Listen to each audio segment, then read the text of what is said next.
I'm Roger.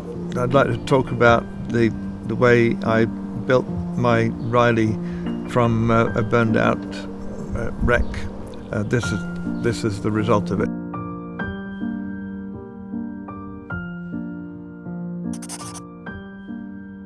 I first heard about the Riley through a friend in the Riley Register, of which I'm a member. He knew I was looking for a Riley project to build a special, and he told me about this one that had been in a fire.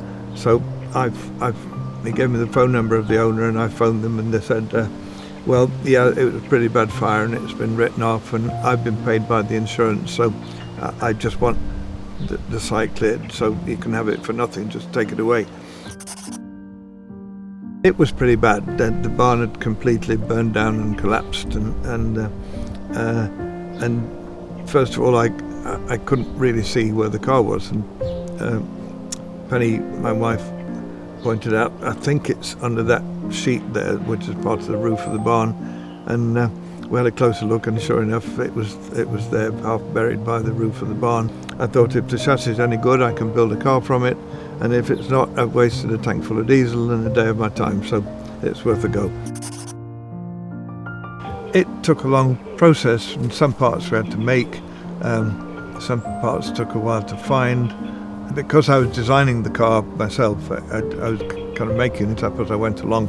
I arranged to take what I thought I was going to need to a company in Nottingham that dropped the whole thing into a huge tank and leave it there for several days, and it dissolves the rust and brings it out as bare metal. The chassis, the front axle, the pedals, the main bulkhead, and a few other bits and pieces. The handbrake is there. The engine itself died in the fire, and I really, it was impossible to strip the engine down, so the engine is a replacement engine. I was getting increasing pain in my back, and it was eventually diagnosed as a broken back, which had been lurking for some years. That I then had to lie still for 2 weeks, which was not to my liking.